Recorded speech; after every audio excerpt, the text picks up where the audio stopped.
Hi అండి, welcome back to Jasvi cooking recipes. ఈరోజు మనం బొబ్బర్ల కర్రీ ఎలా ప్రిపేర్ చేయాలో చూద్దాం. ముందుగా ఒక మిక్సీ జార్ తీసుకొని 3 మీడియం సైజ్ ఆనియన్స్ కట్ చేసుకొని వేసుకోవాలి. 2 టమాటాలు కట్ చేసి వేసుకోవాలి. దీన్ని మెత్తగా పేస్ట్ చేసుకోవాలండి. తర్వాత స్టవ్ ఆన్ చేసి ఒక కుక్కర్ పెట్టుకోవాలి. ఆయిల్ వేసుకోవాలి.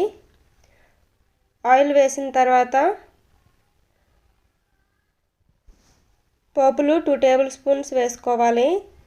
పోపులు లైట్గా వేగిన తర్వాత మనం ముందుగా గ్రైండ్ చేసి పెట్టుకున్న ఆనియన్ పేస్ట్ వేసుకోవాలి. ఆనియన్ పేస్ట్ ఆయిల్ పైకి తేలే వరకు వేగాలండి. 2 పచ్చిమిర్చి కూడా వేసుకోవాలి. ఈ కర్రీ చాలా టేస్టీగా ఉంటుందండి. హెల్త్కి కూడా చాలా మంచిది. ఇలా ఆనియన్ పేస్ట్ వేగిన తర్వాత ఒక టమాటో మీడియం సైజుది కట్ చేసుకొని ముక్కలు వేసుకోవాలి.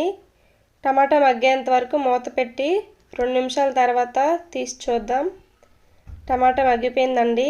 ఇప్పుడు 1/2 టీ స్పూన్ పసుపు, 1 స్పూన్ కారం, 1 స్పూన్ సాల్ట్ వేసుకోవాలి.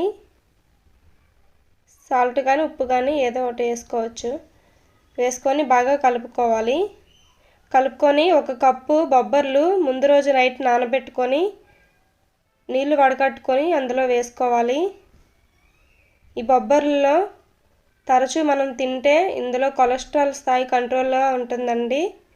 ఇందులో డైటరీ ఫైబర్, ప్రోటీన్ అధికంగా ఉంటాయి. ఇలా 2 నిమిషాలు మగ్గిన తర్వాత 1.5 కప్ వాటర్ వేసుకొని విజిల్ పెట్టుకుందాం. 5 విజిల్స్ వచ్చే వరకు మీడియం ఫ్లేమ్లో ఉంచుకోవాలి.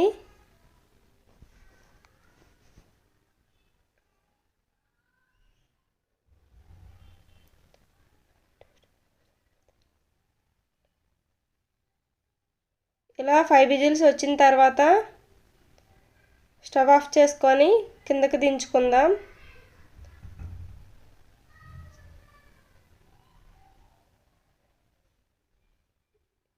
ఇందులో స్ట్రోక్, హైపర్ టెన్షన్ ముప్పు తగ్గుతుంది.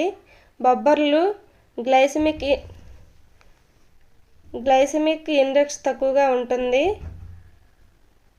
చాలా మంచిదండి. అప్పుడప్పుడు ఈ కర్రీ చేసుకొని తినండి. ఇలా ప్రెషర్ మొత్తం పోయిన తర్వాత ఈ వాటర్ మొత్తం ఇంకే వరకు స్టవ్ మీద ఉంచుకుందాం.